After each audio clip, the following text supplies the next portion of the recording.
Oh my God. You're not gonna believe this. In today's video, I'm gonna show you the demolition process that I went through.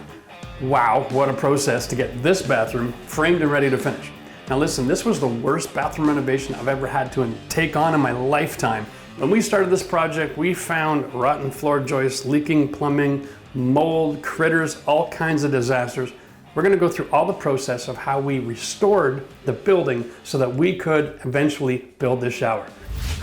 When you're using these pliers, guys, they're adjustable. Get around on the round. Because it's like this, when you go in the same direction as the bottom jaw, it actually triples your strength. So if you go this way, it's only as strong as you're squeezing.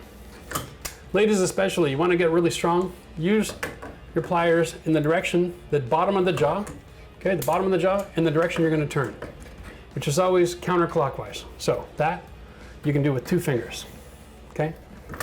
And that's it. That'll loosen it up, and then you can just unscrew it by hand. If you learn how to use your tools effectively, it makes life a lot easier. Hey, ho! That happens every single time. Would they silicone seal that in there? Probably.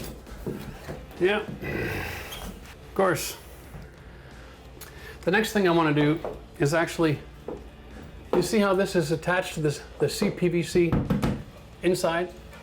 I want to just, wow, that shouldn't have been that easy. Crazy.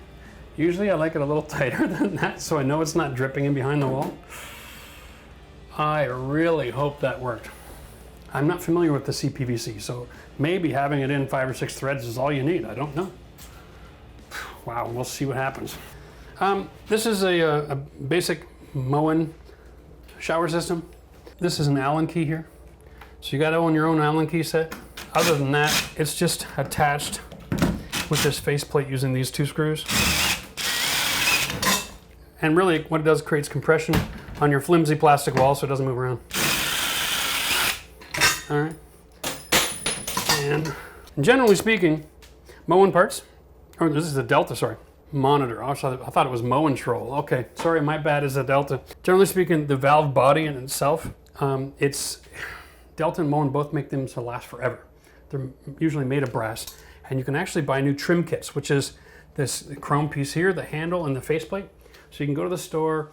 You can't do this at the box store, but you can go to a place like Ferguson's, okay? And you can order a new trim kit for your Delta faucet. Bring in the old one, they can get you a new one, you can update your old look. So that's a great way to get a modern look in your shower. Just change your trim kit, top and bottom. And it looks like you put in a brand new shower. The old valve still works. That'll save you a ton of money. So now we're just gonna pop off all the trim, expose the screw settings, disengage the drain, and pop the shower out of here.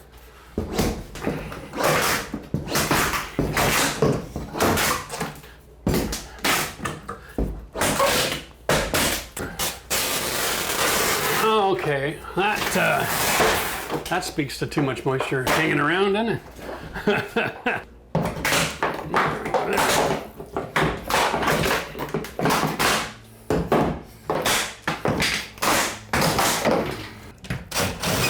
Okay, not in the wood. Not in the wood. It's a real reoccurring theme here, isn't it? Nothing screwed into any framing. I swear it's almost like somebody came in here and put the screws in the pre-existing holes. This will be in a stud. This will be all in the drywall. What? Now that's a surprise. Somebody actually planned a stud where the shower would finish.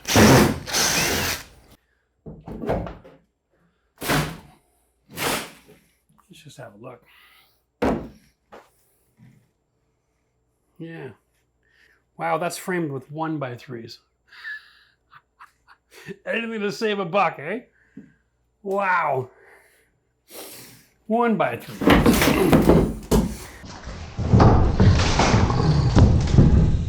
That stupid non-slip mat. Who's lying now? All right, I just wanted to make sure that there's no electrical back there. Time to get the saw. We'll cut down the inside corners. Let's confirm this one's safe. Yeah, we're good there in the corner. There is a wire in the back down there. So now that we've done our inspection, we know we have a wire running around here, okay? So what I'm gonna do is I'm gonna cut my shower down here, and then with my blade across the bottom, facing down, because I also have water supply, and up to this corner, all right? Once I've got one panel out, I can just cut across the bottom and then up this side. We'll turn this into 4 pieces to remove easy. And this is how we create a space to put the saw blade. Piece of cake.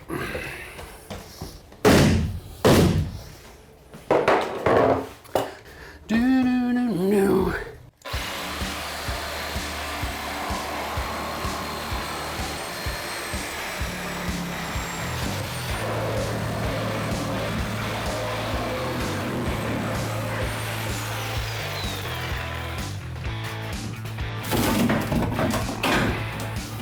All right.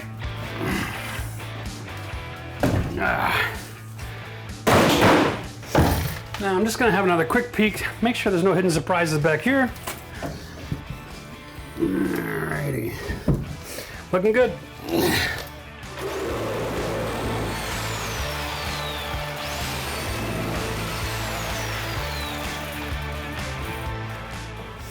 Now let's double check actually. Yep, nothing there.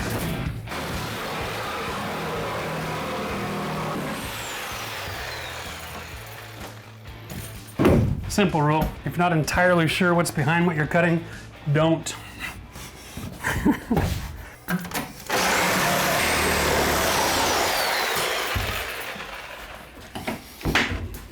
And just for the record, I'm finding the metal blade for the Sawzall a lot more effective than the wood blade on this fiberglass panel. So, this is disconcerting. The other side of this wall, we actually have the other bathroom. So this represents the vanity. Look at the condition of that drywall. Moldy, moldy, moldy, the whole bottom of this wall. Very, very interesting. Now I don't know what's going on in the bathroom. We're gonna get there eventually.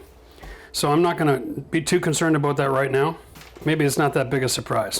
Whenever you're getting mold near the bottom, that's usually a result of, it's not because it's humid in the atmosphere. That would be mold all over. That would be mold up here. This is mold underneath the sink. So either there's a lot of water that's getting trapped behind the counter that isn't getting dried out, is leaking behind a backsplash, or this is all moisture coming up from the floor. Because it's Florida and high humidity for most of the year, the crawl space underneath doesn't have an ability to dry out. There's no way to protect it from moisture. So the floor gets wet, and then that just comes through all of those other materials, the subfloor, the framing, and into the drywall. And that looks like it starts at the ground and is working its way up into the room. And right behind here has no access to the air conditioning of that room. Okay? All right, here we go. You know, the truth is, it could have been a lot worse. It could have been black and white with fuzz. That's not that bad, considering it's been almost, what, 50 years since this place was built? I'll take it. Oh, wow. Look, what? I'm glad we weren't using this shower. It hasn't been connected. It was just sitting there squished into a bunch of putty. Oh, wow. Look at this. Some lazy plumber, when the house was brought to the site, squeezed a bunch of putty on here, and then just sat this down inside of it, called it a day. Wow. I guess that's what happens when you go to a site alone. Yeah, that joist is all rotten out. Well, doesn't that just take the cake, eh? Now that, I did not see coming. So I can't wait to open this up and see what kind of conditions underneath. Remember, this is the ensuite bath. This is the primary bathroom for the resident in the last 50 years. And they didn't have a drain attached to the plumbing. God only knows what we're gonna find. So let's get rid of this wimpy approach to remodeling, which is a cardboard tee at the base of the shower. That's always lovely. Ay, ay, ay. Yeah, you knew that wasn't gonna last more than 5 years. And let's pull this back. Oh my God. You're not gonna believe this. That is just so many things wrong here, it's not even funny. Oh, I mean, you know, I expect to find water damage. This is incompetence. All of that damage is a result of somebody not sliding that O-ring onto the drain cap. Whew. Okay, so we're gonna take this as a learning opportunity, all right? This is the original floor, 1974. I see it here, okay? This is a different design. This is a new sheet vinyl installed over the old sheet vinyl. At some point, they wanted to give it a refresh, which means that that shower pan is part of the original because that sheet vinyl came up to the pan. This is the new floor. Again, this has not been touched since 1974. We're almost 50 years later. And the only difference between all this rot and this being in pristine shape was the plumber had to go like this and then crawl underneath with somebody on top and just turn this collar into the thread with a gasket. Whoa, whoa, whoa, that's soft. So I don't know what happened here. Somehow, somewhere, someone said, well, that's inconvenient. The thread size is wrong. It's not going to work. So instead of getting the right collar, they just abandoned ship and put plumber's putty. It's guys like that that give plumbers a bad name. All right, so my desire has changed a lot about how I'm going to handle this situation. I have never seen that level of lazy in my entire life. So now it's time to expose the extent of the damage. I've got to kind of come up with a plan to get back to structural integrity before I can close up again. But now I know the source of the moisture that that wall is dealing with. It's all the moisture that was getting underneath this pan and just hovering in this area. It looks like the water stains are on that flooring, so it was just holding buckets of water all the time. Yeah, my God. All right, here we go. Let's get rid of the sheet vinyl first. And that's all there was here. The floor is just completely rotted out. Wow. Wow, wow, wow, wow, wow.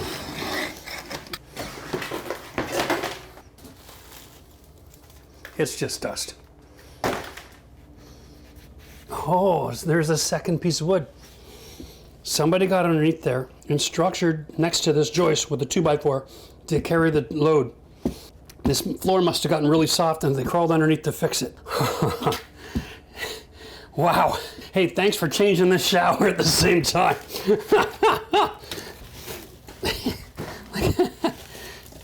It's like grabbing at wet bread. It's not even wet right now. Okay, that's some structure there. Good. So it's just the region. I just hope it hasn't gone underneath the wall into the next room.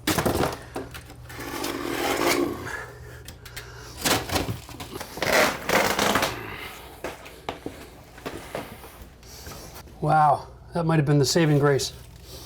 The subfloor panel ends here and begins here again. All the insulation has fallen out. No surprise. So my job today is going to be to get all of this off of the 2x6s, clean it all up and put a piece of plywood over here so at least, you know, we don't get any unexpected visitors in here tonight. I'm gonna go get a sheet of plywood, cut it and install it so I have a solid structure to stand on. Last thing I want to do is fall into that hole. At least that still feels pretty solid. Definitely gonna have to laminate a beam on that. Grab some plywood from the building store. Comes pre-cut in 4x4 foot sections. And that's almost perfect. All right.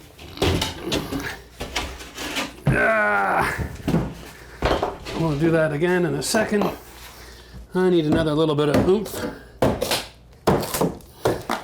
Boy, if the guy that put the vinyl on had the same integrity, or if the plumber had the same integrity as the guy that put this vinyl on, we wouldn't be standing here dealing with this mess right now. Crown staples. He installed that with crown staples. This is why it's not going anywhere. Here we go. Try it again. Of course, nothing here is square. There we go. Okay. That's structurally sound. Now I'm sure you're all wondering, hey Jeff, what is behind this corner? Truth is, it used to be where the whole hot water tank was, and it's been moved since its original conception. So this whole area is actually just wasted space. All right?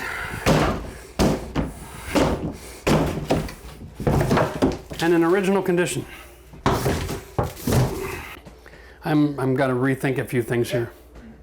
So I'm rethinking what I'm planning here, because originally I was gonna put my tub here. Now I'm questioning, maybe I should move the tub back over the other side. Make this the shower. It's only 36 inches deep finished. That's not as wide as you might want.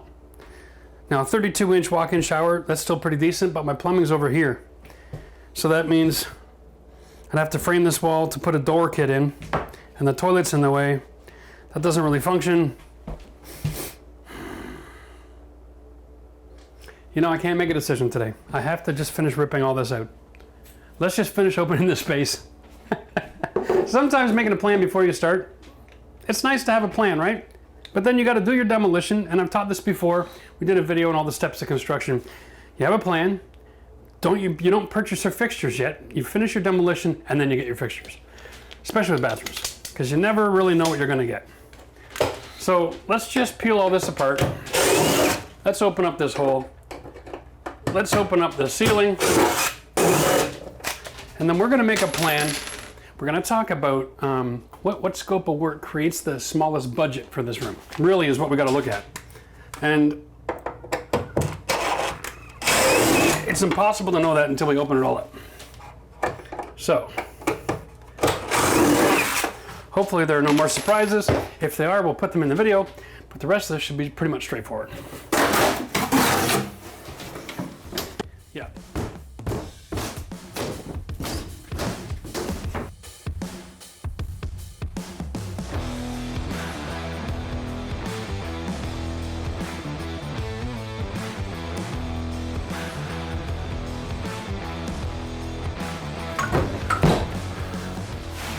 Not a single nail in any of this framing.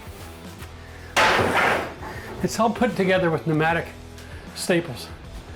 I'll show you in a second here. This is, never seen anything like this. See if they put these together with staples and nails. Wow, that's the first nail I think I've seen.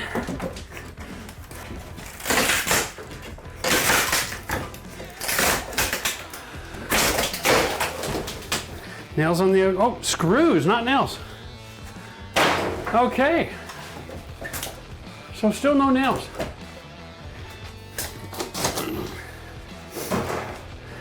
So here's all the places where they nailed it together. Just row after crown staple. Unbelievable. Here comes the whole roof together. Well, ain't that pretty. Even wallpapered the ceiling. Aw. Truth is, all this drywall in this house comes pre-covered in wallpapers, all vinyl clad. All right. Oh. Here comes the floor plate along with it.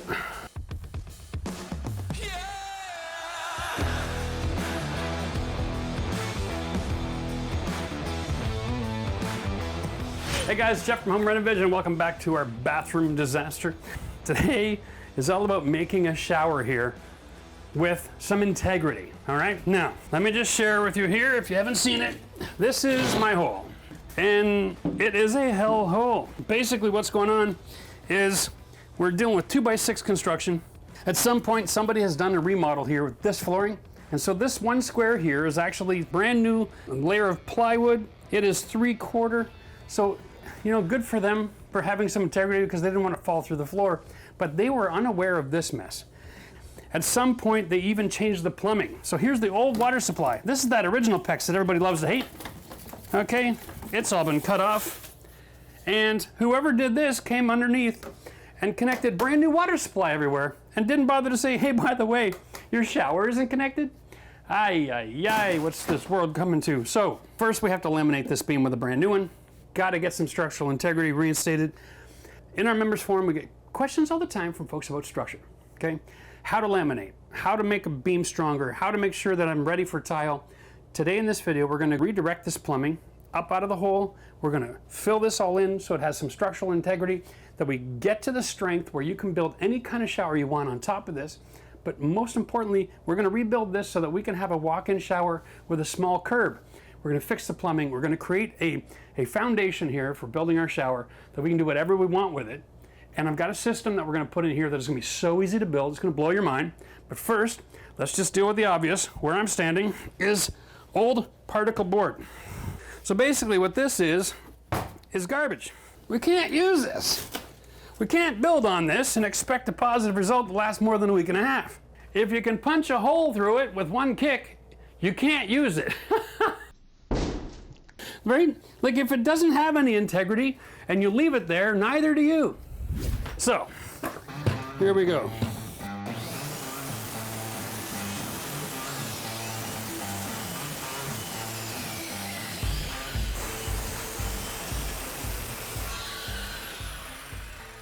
The reason I don't have to be exact with what I'm cutting out is because I'm using my brain in my design.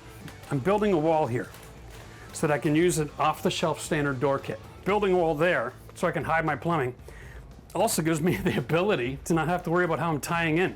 And I'm building a bench back here. So all of my load transfer points in this area have nothing to do if there's a little bit of this particle board left. So I don't really care.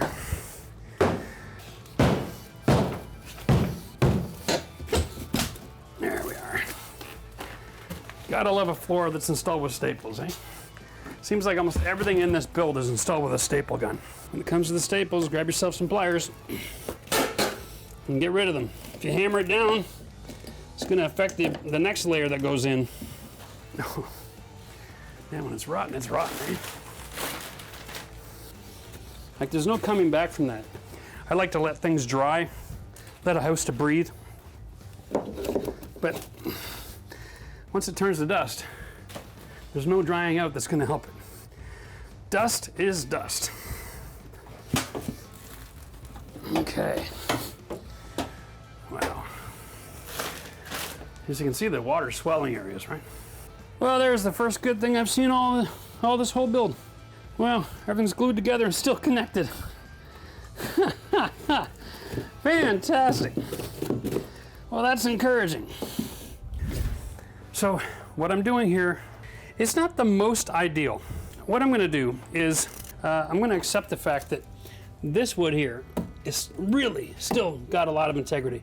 And that's got a little bit of the rot to it, but a lot of integrity here. And I'm gonna cut a piece of lumber to laminate from here, to bind together with glues and screw, to then transfer into that new piece of wood, from one to the next, past this area, and then transfer back into this piece of wood, which is actually nailed into the rim joist, okay? I don't have any structure to set this on at any point.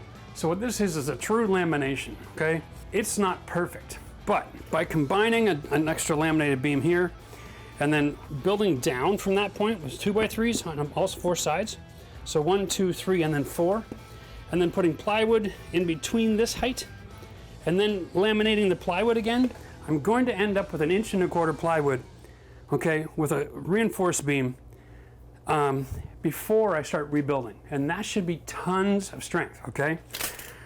Bad zone is just right here. Again, this is what we call a repair, not a structural change. All right, so as long as you're repairing and you're not cutting out and replacing, you're okay, all right? No permits needed for this. Two things we gotta look for here. One, is the wood got a curve? And if so, you want the hump facing up, okay? That's key. Second, at the ends, if you're finding it too difficult to roll in a position because it's making contact, remember this isn't going to be used to hold up the existing subfloor. So feel free to just trim back a little bit on the end. The goal here is to make contact here with glue and screw, to transfer load from a solid piece of wood past the bad spot to another solid piece of wood. So if the ends are causing you issue, just trim them off. All right, so here we are. I got my board set so that I can roll it in place, which is really super key here. We're gonna just be somewhat liberal with our construction adhesive. Just be careful, you don't want to come too close to the top so it squeezes out and it gets all over you, and then you track it all over the house. Here we are. We're going to be using a 3-inch screw for this. Now this is a construction screw. Down here in the States, everything is a T25 head. Now, what I'm going to do is roll this in place, and then I'm going to pin both ends first on an angle, and just to make sure that we can get all this in play. First thing is first. We want to go flush here. Okay, we're going to go at about a 5-degree angle, all right, just to make sure that the head of that screw doesn't come out the other side. All right. Then we're going to go take a look at our scenario down here. You'll see that this is a little raised. And that's not a problem. There's an easy fix for this. And it is the following. You take a screw and you put it on a 45-degree angle. Then you take your red bar and you take a wedge like that. Okay? Then you screw. If it's a 1/4 inch up, you want a 1/4 inch gap. You're on a 45-degree angle. You create a perfect triangle, okay? And then when I screw this in, I'm going to go all the way through into the next board on that angle, and it'll close this gap up. If you're not sure, you can go with a bigger gap and a more aggressive angle. But this is money in the bank. All right. That's that simple. So now we're pretty much flush around here. And you know what? I'm going to just call this my new height, and not going to leave any integrity up to this one. Okay, so now we've transferred the load. All we have to do is throw another couple hundred screws in. Just joking, it's not that many, right? We want 1 screw every 2 inches of dimensional strength, and then every 16 inches. Okay, whew. Now that that's done, we're going to do the same thing with 2x3s. Only we're going to take the thickness of our plywood that we're installing all over the house, and we're going to recess our plywood. I think it's 5/8. Here we go. Here's 5/8. That's 3/4, 5/8. We're going to recess all of our 2x3s to go this length. 1, 2, 3, and then 4. And then we'll cut our plywood to fill the gaps. Standard practice if you're going to do a walk-in shower. You've got to double layer your plywood so that you don't have deflection between your joists. So this is how you would do that if you're going to do a walk-in. We're still going to add the curb, because in this scenario I'm going to show you how to move this drain into a position where you can bring it through the floor, run it over to the center, and you can go large format tile in both directions on the floor if you want to. You don't have to do any, difficult, what we call envelope cuts, where you'd have all the drains going to the middle. So we're going to put in a linear drain shower system that eliminates the need for those difficult cuts. And in order to do that, I got to get a drain up and over, put in 1.5 on top of my plywood of foam to run that drain to the center line. This one's going to be, I can get past that, eh? What do we got for mercy here? Not a lot. Okay, we're going to go to there then. 55, 79, 79. 75. So, always write things down.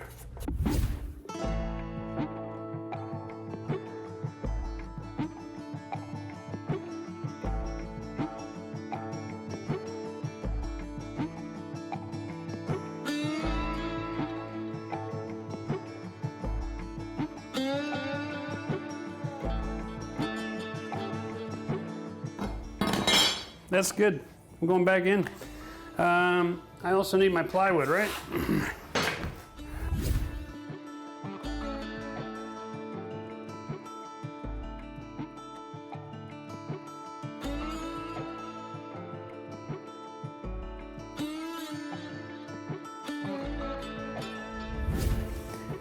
All right, so I'm just gonna walk you through this real quick. I've got my, we're gonna call them like a secondary joist support, okay? Just like I laminated the first joist, I'm going to put this one in. Okay? Now this one is only carrying the weight of the piece of plywood that's going to go in between the joists. So it's not as crucial as the 2x6, because this one's carrying the weight of basically that section of flooring, right? So in this case, we're just going to go with 1 screw every 16 inches or so. And then we will add some glue as well. There we are. We're going to check to see how flat it is. Oh, nice. Again, because it's just kind of secondary, I'm only just going to go with 1 bead instead of an S. And what we're gonna do is we're going to just tack in 2 screws, and then we're gonna set the depth to the proper height. If we can get in that. We're gonna run into some issues here with this plumbing, aren't we? What I'm gonna do is just set this here real quick. Here's the subfloor. I'm gonna see if I can push that down far enough that I get level with the existing joist, because that is the goal here, and I can.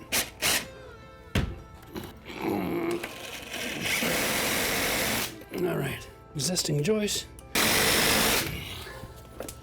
Run this over here. See here I'm a little high. There we go. Let's get that existing joist height. Okay. That's how we set the first layer. So now we've got compression into the adhesive. We've got the height set perfectly. We'll do the same for the next one. But over here, I've cut a little bit off because you can see this plumbing can't be adjusted. So I got to work around it. So what I've done is I've created just a thin little cut. Like I said, it's enough to put weight. Okay, so I got a pressure point here and here. That'll transfer load. Generally speaking, I have 15.5 inches gap between joists. And we don't cross frame, okay? So as long as any direction there's 16 inches or less, you have enough framing for subfloor. From here to here, if there's less than 16 inches, that's fine. That's the same as from here to here, okay? So we're gonna put this in. That'll transfer the load of the subfloor, just tickety-boo. Here. This stuff is so much fun to work with. There we go. Again, we'll use our spacer. And I'm just gonna come across from this floor joist. There we go. Now I'm gonna set my height. I like that. There we go. Make sure we're not screwing near the plumbing. You know, always think in the beginning, careful. There we go. So, that entire side now is, I'm going to consider to be structurally strong. The only thing that I've got left to do here is I'm going to take a piece of scrap because I've got glue that's squeezed out. And if something happens and I don't get back to this in time, create a ridge and I won't be able to get my plywood on right. Now, let's do the long one just one more time. This wood isn't necessarily going to be straight. So when you're setting this up, set yourself up for success. Get the adhesive on, get a screw for each end that you can make the height you want. You can always manipulate in the middle as you go.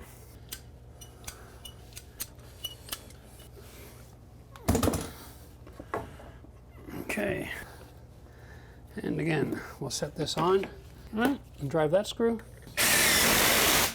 The other end. That I'm really happy with. Now, to go here, we're going to just check for flush all the way along. I got a bit of a dip in the middle here, okay? And this is where the opportunity to fix things comes along. If you're not sure how to lift something, check this out. Find the midpoint, get the hammer in there. You see that?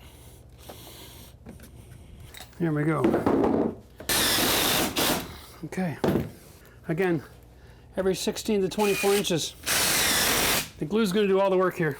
We're gonna get the other 2 sides of the cavity you can't see, and then we'll just jump right ahead to putting the plywood in. So in typical fashion, the guy that preaches knowing the end from the beginning did things out of step. You know, always think in the beginning, careful.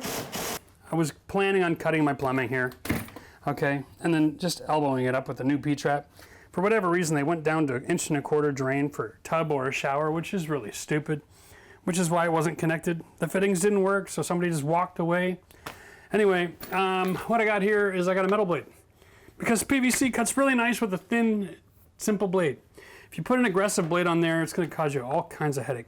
Generally speaking, you want to be holding the piece that's staying behind and not the piece that you're cutting. But I'm kind of right-handed and going in this backwards and upside down, which is why this would have been easier a little bit ago. But we're just going to go and cut this. It's not good enough to leave it like that. Wow. Looks like there's remnants of another fitting in there. That is bizarre. Everything I see here really freaks me out. One of the things you want to do when you're cutting plastic with a blade is you want to ream it. That's a fancy word for scratch the edge with something stronger than plastic. You can use the edge of your knife. All right, I'm also a big fan whenever you're cutting plumbing. Sanding the surface. Whenever you're using solvents and adhesives, it's nice to have a roughed up surface a little bit. You can also use that to make sure you're reamed out. Because it's one thing to glue together, we're gonna call it brand new pipe, but this is anything but new. So we're gonna make it look new. It's a primer and then a solvent. They work together, all right? It's 2 in 1. Don't just buy one, buy the kit. And you remember all the times in the past I've said, you gotta have a wrench to open these up. Well, look what they've done. They went and invented a wrench you can put in your toolbox. Right there with your plumbing. And then you can just squeeze. Perfect every time. Except this purple stuff. Oh, that's right, is it ever super runny? Okay, we are going to prime the pipes and the fittings. It's gonna make a mess. That's okay. This isn't about being pretty, it's about being perfect. All right, there we go. Same with the P-trap. Now, because I don't care about my location, I just want it done. Because anywhere it comes up with the system I'm going to show you, I'm going to put an elbow on it and I run it over to the middle, and my drain tray comes with a 90 base. It all fits together. And now we take our glue. We're going to wipe that. We're going to wipe that. We're going to stick that on there like that. Yes, that's a 90 degree there. Okay. And a little bit of primer for this joint. And then a little bit of glue over here. All the way around. If you hit everything with everything, you're going to be good. Stick it on. Rotate it until it looks like it's going to come straight up. Push it all the way in. Just for a little extra added strength here, I ripped this off of a door. I'm out of all round and I don't feel like going to the store. And since I'm throwing this door out in a matter of weeks anyway, I'm going to use this. Okay, now I'm just going to screw this, not on the joint, but beside the joint. Okay, and I'm just going to go underneath the pipe and hopefully all the way over to the other side. Woo-hoo-hoo, it makes it. That is a great DIY redneck solution if I ever seen one in my life. All around, by the way, is a more preferred choice here. It's the metal strapping you buy in a box. It's about 4 by 4 inches. That's giving me a little bit of a downward support, okay? So when I'm doing all my work, I'm not gonna risk breaking a joint in the connection, because we don't want broken joints in our plumbing vents, do we? Now I wanna cut a piece of pipe that comes up that is much longer than I need. All right, here we go. All right, that's good. My pipe needs to be plus 3/4 in. We're gonna go, there's my floor, my floor, my floor. I'm gonna go to 16, just so that I don't have any problems, okay? Because it's easier to trim it off and cut it to be exact fit later. All right, guys, time to put some plywood in. Real quick, plywood does not come flat, it comes warped. Try to always cut it so the warp is in the middle, is the hump. Then you're screwing everything down into place, okay? Instead of screwing everything up. Get it? Gotta have a little fun. I'm gonna be happy with that. Remember, I'm building a wall here, okay? I don't care about the gap, that's irrelevant. Lots of points of contact, and of course plywood is always warped, so it's not gonna just drop flat in place. What you do is you start in the middle, okay? And I know I've got 1.5 inch wood, just like this. That's the goal, screw it down. Follow good subfloor practices. Every 16 inches again. I don't mind using adhesive on structure. In this scenario, because the floor that I'm putting in is so merciful, okay, with as far as my deflection and my expansion contraction, I'm not worried about it. All right, there. That one's done. Now all I gotta do for this one is cut a hole right to the center of this, drop it in place. Oh, I forgot something. Yep, Jeff's moving too fast. Here's a great reason to demonstrate why I didn't use adhesive, because I move too fast sometimes and make mistakes. I did not insulate the floor cavity. And you're probably already in the comment section screaming, that's okay. When you make a mistake, stop, go backwards, fix it. What I'm going to do is just back the screws out, leave it in the plywood. That'll at least save me a minute or two when I go back. There we go. Alrighty then. In the words of Bruce Almighty, I need to use approximately that much insulation in the floor. That's all I'm going to get in the wall. There is no sense here for me to insulate the floor at a greater degree than the wall. So these things actually become something like 94 inches long. Thermal and sound control. That's just awesome. And I'm not going to try to cut it to fit it. I'm just going to stuff it in. Okay? And I'm not too worried about it. We're going to lose a little bit of R value in here. If it's stuffed in, at least I know it's not going anywhere. And we'll get that right up to the end of the cavity here. Now for good measure, you see that this has like a wing, paper wings on it. Okay? I don't even have my stapler here, I don't think. Didn't come into town with all the fancy tools. So what I'm going to do is just set my plywood right on there, on that paper wing, and expect that it catches most of it. There, I cut that side. Use a little bit of common sense here. Okay, now we're insulated. All right, I think before I insulate this thing, I'm going to measure and cut the hole for that plywood and do a dry fit, make sure that it's going to work. We're going to measure in here about the same depth as that piece of plywood because I cut them both the same length. We're going to call that 15. This is on the large side. And then we're going to go to 3 3/4. That's my center. Okay. This piece here is pie shaped. All right, so this is this wall. And so I measure down 15 like this. If you want to find the center of something, this is a great way to do it. And then 3 3/4. Okay, there's your hole. Now the pipe is 1.5 inch pipe, but that generally means about a 2-inch exterior. What we want to do is put one on the line here and mark like this. Same with here. Okay, that is a 2-inch exterior square hole. And we're gonna cut this a little generous. We're gonna use a skill saw because I didn't bring my jigsaw today either. Love being in a foreign country without all my tools, but it's going to cause us to have to be a little more creative and probably show you tricks that you're going to need on your job because not everybody owns all the darn tools, right? I've got a plunge set right here of about 6 inches. Whenever you're plunging wood, if you twist, it can catch. And because the teeth, as you can see, are coming this way, if it catches, it'll run back on you. All right, so if you're holding the blade open to do a plunge cut and it runs back on you, and let's say you're dumb enough to keep your leg there, well, you know where your femoral artery is, right? Right here? Yeah, that'll slice you open. You're dead in 30 seconds. Be smart. Okay, here we go, plunge cut.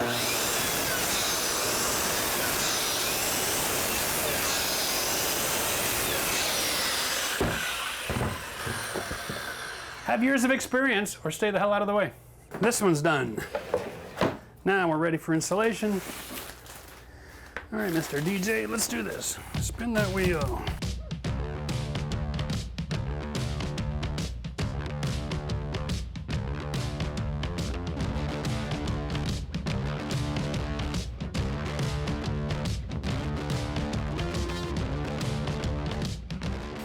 I already have a stronger floor than every house built before 1985. All right, and to demonstrate, that's a lot different than the last time I stepped on the floor, ain't it? Okay, so now our goal is to get the next piece of plywood cut to fill the entire space. But before I cut that in, I'm gonna vacuum everything up because dirt is your enemy when you're finishing, right? You don't need trapped dirt everywhere. So for the sake of argument, This floor joist is out of square. This back wall is clean up to the pipe, but afterwards it's not cleaned yet. So I have two choices. What I'm gonna do is I'm gonna present myself an idea that this is square, right there in that corner. So I'm gonna measure from there to there to the other end, and then I'm going to measure from there to there and create a bit of a unequal square, okay? Measure in for the notch, measure in for the hole, put it in as one piece. Remember, because of all the levels of structure that we got going on here, I don't have to be perfect. I don't have to close every tiny gap, okay? So be merciful to yourself, okay?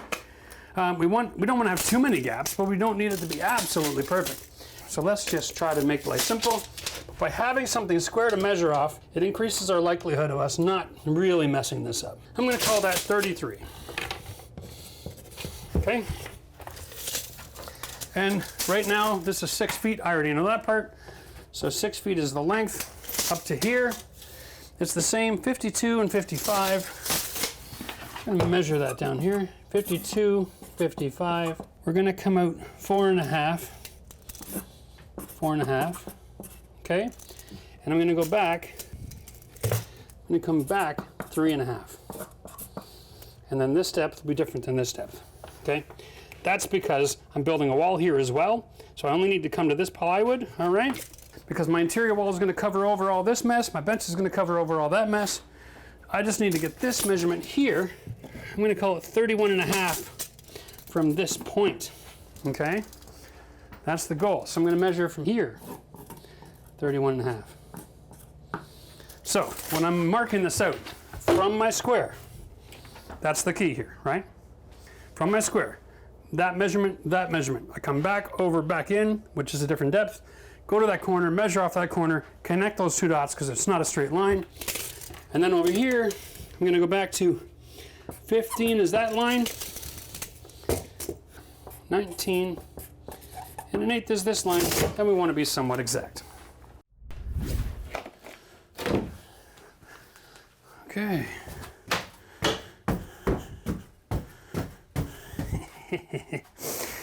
Yeah, bingo. I'm just going to throw in a few screws real quick, guys, and then I'm going to show you my system for sealing up these holes because we do have penetrations in the floor, okay? Now, let's get to the trick, all right? Because this is a great trick for keeping rodents out of your house. If you don't have framing and you've got a hole, grab yourself some steel wool. I'm not using this to sand my furniture. I'm just using this to keep mice out. This is it. They don't want to eat through this junk, okay?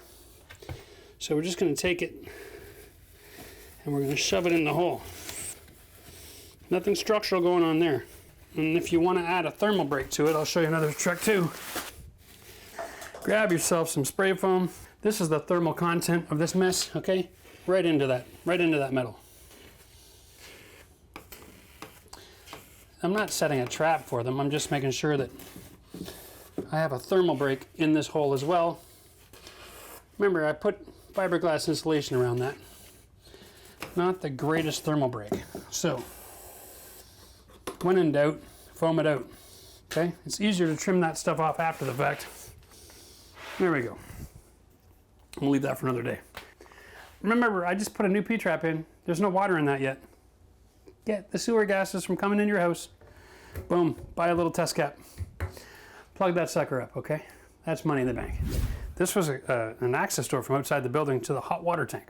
So this was a 12-2 black and red hot water wire. Now the hot water tank's been moved to a different location on different power supply, and so this should be off, right? Let's just cut it and get out of here. Because what I want to do is I want to move this, pull it back through the wall, and have it in the tub location. Okay, so before we go and cut this, because 12-2 power is pretty crazy, let's pull out the $8 tester. Right? Let's see if it works. Yeah, that identifies power. Seems like it's saying it's pretty safe. What do you say we go for it?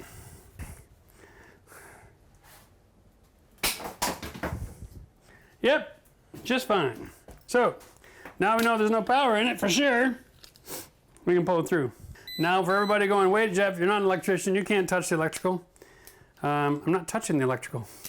I'm touching a disconnected wire that's no longer part of the electricity of the house. But it does run all the way back to the panel. And if I open the panel, I'm going to find the other end of this wire looped inside that panel, available to be used again in the future. Because no electrician in their right mind would disconnect it here and then cut it back. They would take it out and cap it and save it in the box, okay? So I know that that's still at the other end. I just wanted to get this back into the other side of the room where my tub's going. So I've got an available 12-2 wire if I want to add jets. Because if I do that, all I need to do is hire the electrician to come in and connect the jets. That's 10 minutes, right? I don't want to have him coming in here and doing all kinds of panel work and everything else. It's just nice and quick and simple. We're just going to identify every one of these quasi-electrical staples. Man, these are just the cheapest concept in town. Yeah, these are like fence staples, right? I don't know, does everybody get away with these? They're using it on wire. There's no stamp on it, there's no code, there's no S1, there's nothing. I guess it's just related to these temporary housing structures. They can break all kinds of rules. There's another rule they break. Don't tell me I got it right the first time. Oh, there's 3 of them. I was just trying to get lucky. Just to make sure that I don't accidentally cut the wrong length. I'm just going to pull this one step at a time all the way back. It's going to be an awful lot of wire in it. Yeah, we just don't need that much wire. And you know what? I always say, just in case, close your eyes. All right. Now my tub is going to be a 48-inch. So this is coming back within 32 inches of the corner. No matter where the location of the hookup is, I can reach both ends of the tub here. So I'm just cutting away the sheathing and throw the morettes back on. Now we have a discontinued wire. Okay. For now, I'm going to leave it hanging outside the wall. What I'm doing right now is I'm just furring out this wall with some horizontal supports, because I'm going to build a wall in front of this wall, okay? But I don't want to have to attach it to the ceiling because there's not going to be anything up there. So I'm going to put in 3 horizontal supports, and then I'm going to have a bottom, middle, and a top location, 6 points where I can attach my wall.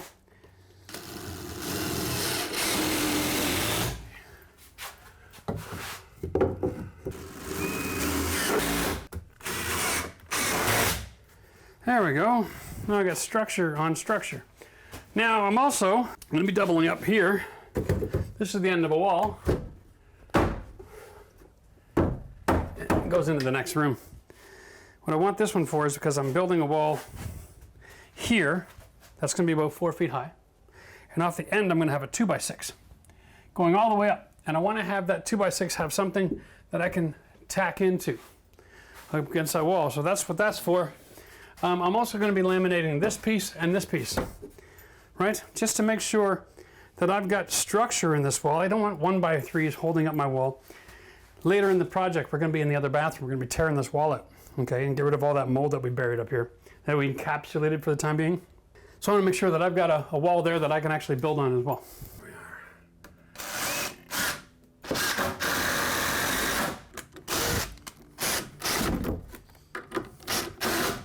Boom, diddy boom.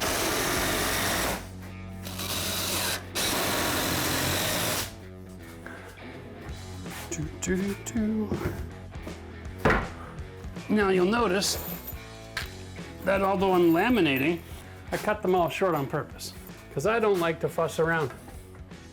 Okay? That extra inch isn't going to do me a darn bit of good. But that 1x4 is now strong enough to carry structural load. If I want to carry any wood in there for hanging fixtures. Like when I redesign that room, I might want to put a towel ring somewhere. So when I pull all this drywall off, I'll be able to say, okay, I can cross brace. I don't want to be attached to nothing to 1x3s. Wow, that's framed with 1x3s.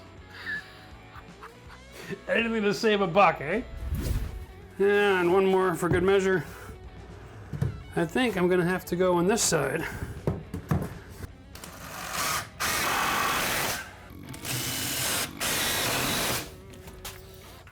All right, that's the beginning.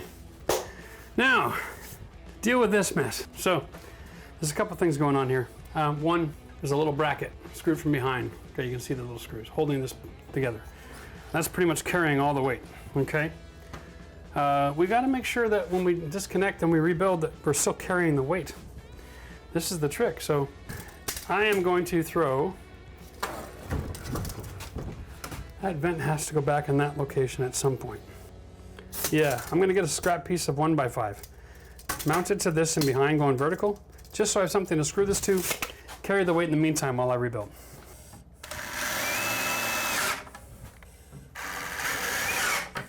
Now, don't get upset with me. I know I said 1x5, I meant 2x6.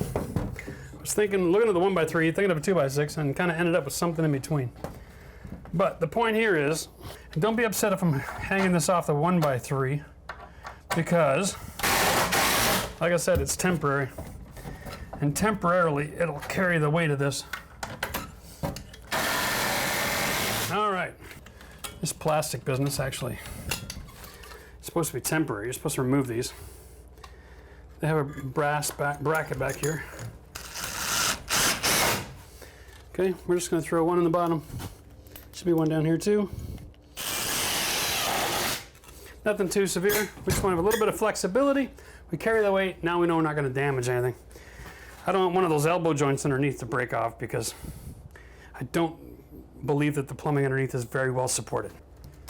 Traditionally, what we do, and I know this might sound crazy, but we'll put a piece of board from here to here and then screw this in.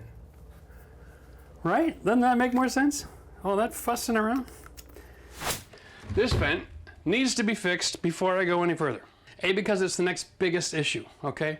Once I get the vent fixed, then I'm going to be able to frame an interior wall so that I can repair the framing and then attach the plumbing to the new wall, okay? And then we're going to frame this wall and frame this wall, so then all of our plumbing is then in behind framing. Then we're gonna go take a look at the back wall. Then I can put on my interior wall that comes out to about here. Haha, we'll have a shower, we'll frame in the bench. Then we'll be ready to close this part of the room. So first step for me is the vent. One of the other biggest challenges I have is I got 8 million staples. I was gonna say 1,000, but that would be a lie. There's a lot more than that. How do you connect an existing pipe that's broken off right at the plate? Right? That's a $1 million question, isn't it?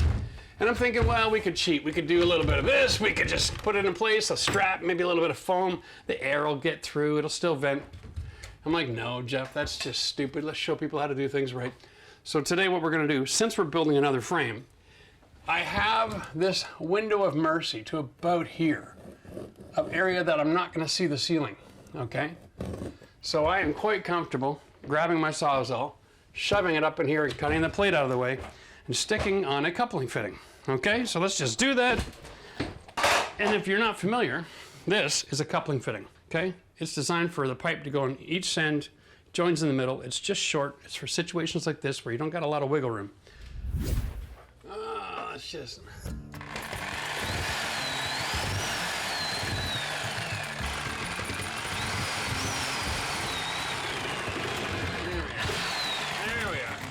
This is not the most ideal blade in the world for what I'm doing here, but...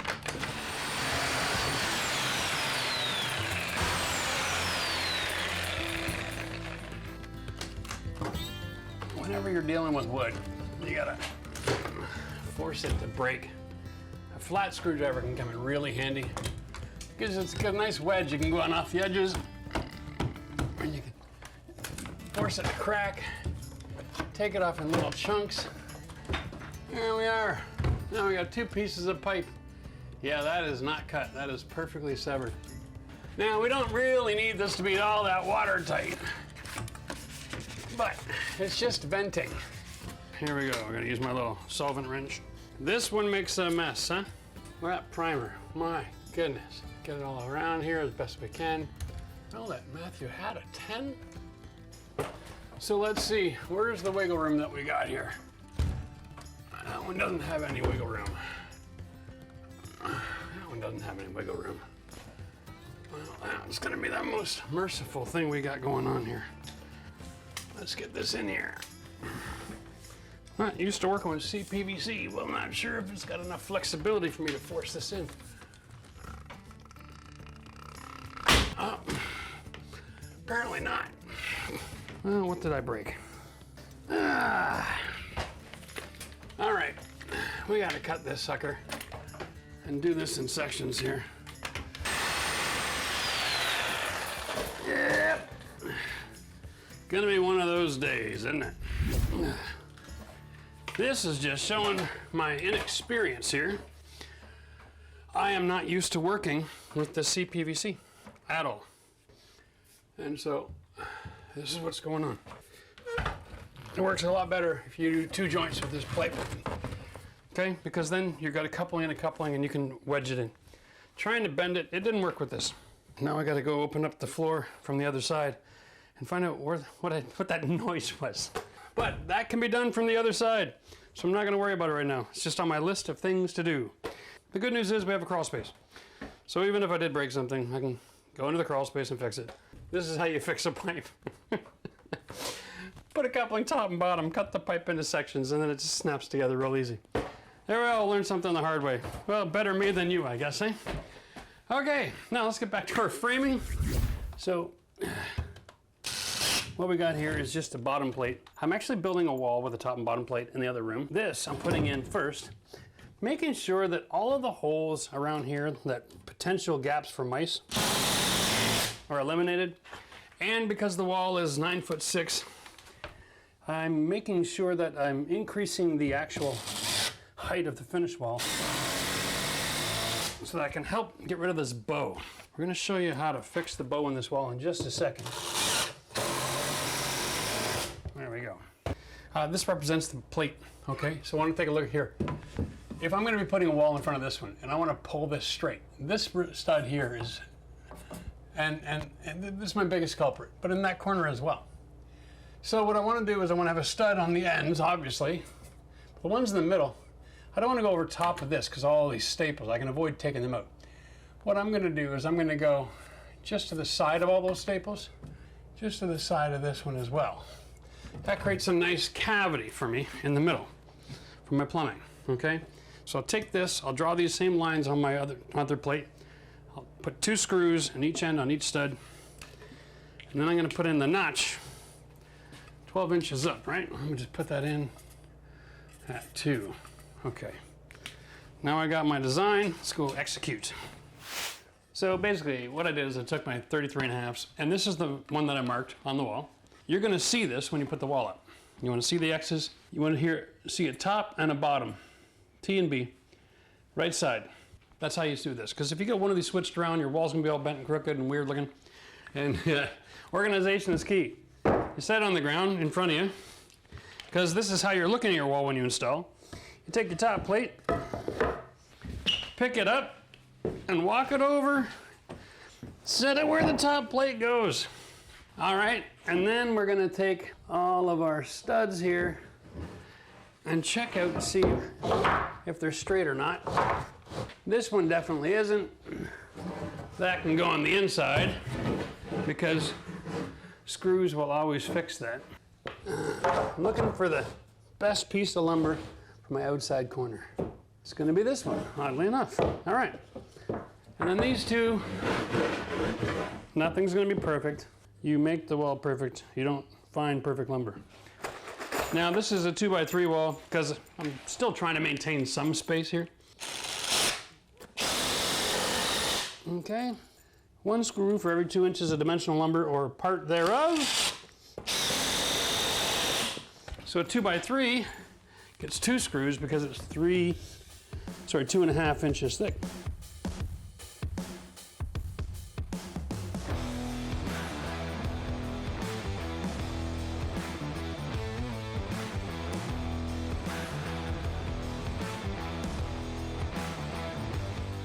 Now, we're gonna go back in the room, set the wall. But first, we gotta do a notch. So we're gonna go 1 inch above and 1 inch below, but we're taking it off the back side. This is why having the writing on the face of this is so important. Now we're gonna flip this over and notch this lumber right here. NMD 90 wire, generally speaking, if you give it a 1/2 inch, you're fine. We're gonna adjust this for about a 1-inch cut. We have the ability to add a screw top and bottom with this, so we can be as liberal as we like.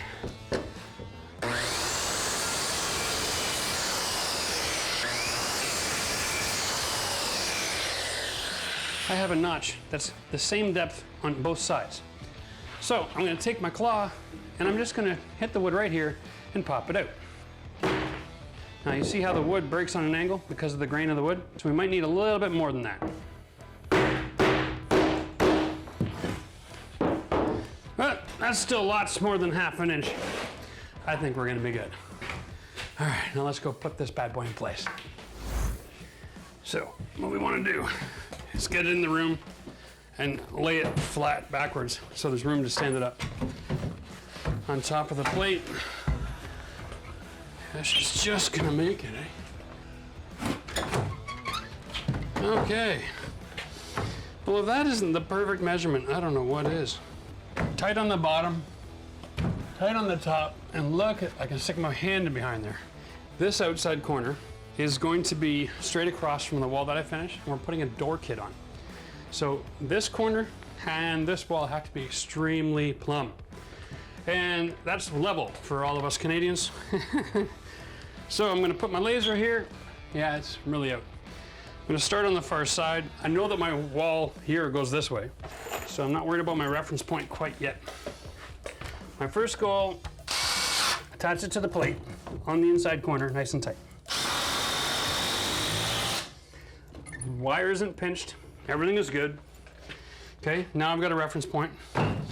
And attach it to this corner now, but just to the bottom plate. Okay, now it's not gonna fall over and I can move it anywhere I want to. Now I'm 1/8 of an inch off that corner, okay? And I like 1/8 of an inch, it's easier to read the level. We're having an issue with level here. That's closer, but it seems like the bottom needs to kick out a little to the right.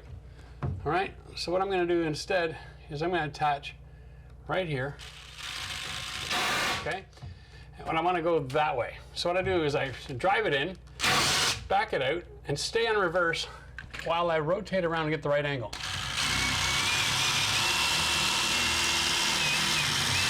And then I drive it in. Okay? What that does is it gives you really good grab on the screw. You can't ever do a screw on an angle like that right out of the gate. So that's that one. Maybe we'll see it better this way.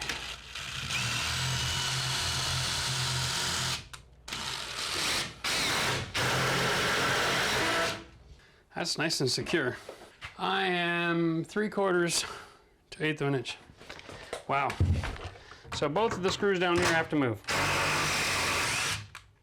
Now what I'm gonna do is I'm gonna slide my bottom until that red line is on this mark, which is the center of the wood. So that's where it is up top. And to confirm it, I'm gonna go right off the corner of the edge of the board. And I like that. Now I'll drive it in. Okay.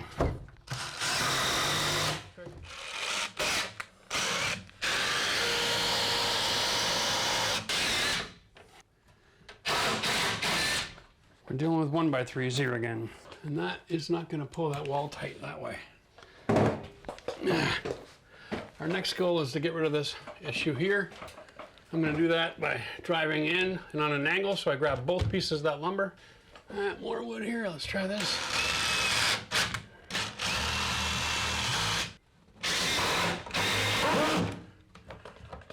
Well, that's a little bit better.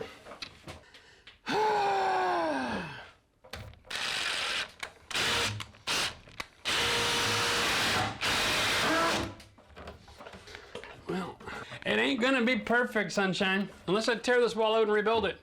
We're not getting into that. At some point in your renovation, you gotta draw a line that says I'm not gonna go any further than this, or there's no return on investment. At the end of the day, that gap, I can no longer get my hand in, right? So that's an improvement. This is gonna be perfect. This is not gonna be perfect. But what we are gonna do is we're gonna install 1/2-inch drywall here and we'll mud and tape. It'll give me the ability to make the appearance of perfect at least, right? Appearance of perfect is good. The other thing I can also do is when I got my drywall here, I can fill in with mud, okay? And I've got a nice 2-foot trowel, maybe 30-inch. I can skim coat this wall to get rid of this bowl effect. Because we're not done with this wall yet. Remember, this is just mounted temporarily, right? We want to create a block system in behind this that mounts it permanently. And maybe that block that we hung is the block. But before I can finish this, I'm going to get the plastic cap that goes on this, because that sets the depth on it. Oddly enough, when they installed this, they left this behind, which turned out really beneficial for me. This, okay, is a depth setter gauge. What I mean by that is it attaches to the bracket, okay, and a little clip down here. And my finish wall can be anywhere from here to here. That's the finished thickness. So that's the face plus whatever tile or vinyl or whatever you're gonna use. Okay guys, so we're gonna just run through this real quick. Answer some questions that you're gonna have. A, why is the wall white? It's because it's covered in some mold. So we just sealed it up to encapsulate the mold, stop it from growing, keep it from getting in the air while we're working. Is we're gonna remove that bathroom and reinstall it. We'll remove this at that time, and then from that side, when all the wood frame is clean, we will then insulate between the two walls, okay? So I'm gonna close this without insulating for now, but that's all right, it's gonna get insulated. Same with here. We are gonna insulate this wall cavity. I am gonna wanna staple on my wall paneling from the bedroom first, but if we put insulation in here, then that'll help create a little separation from the bedroom to the bathroom. We're gonna do that for sound with the whole wall. And we will insulate over here for thermal, which is a different approach, but the same material. So that works out really well for us. Plan here is to build out a wall that encapsulates this pipe. So my measurement off the frame, I need to go 5.5 inches. That's a 2x6. So I'm going to have a 2x6 at this location, okay?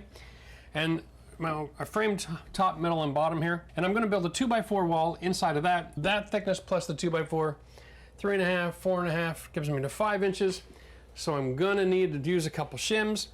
We're gonna create a box here, a 2x6 here, incorporated with another wall that comes across at 40 inches here, okay? That's made of 2x4s. And that'll create a ledge right here. And the reason I want a ledge here is because then I got a shampoo bottle spot. It's kind of like a niche. Only instead of building it into the wall, we're adding framing to create a ledge so that I can incorporate this into the shower. The thing about remodeling is I'm not allowed to move this vent. Okay? The minute I go to move this vent, it becomes a renovation. And I gotta get a plumbing contractor in here, and I gotta get a permit in here. So designing around an element that if it doesn't move, keeps me inside my remodel, keeps me on budget.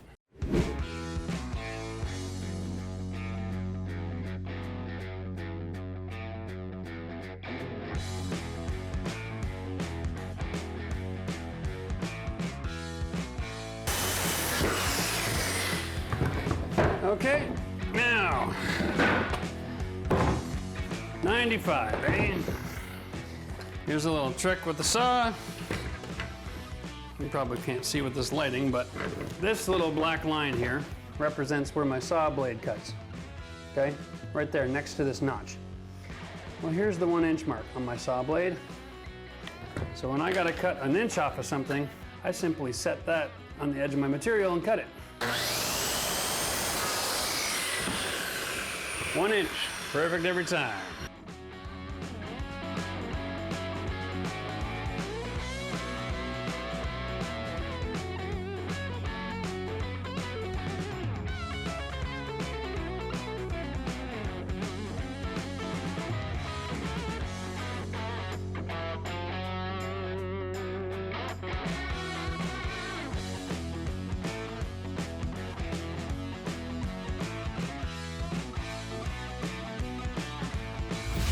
All right, we gotta hop over the plumbing.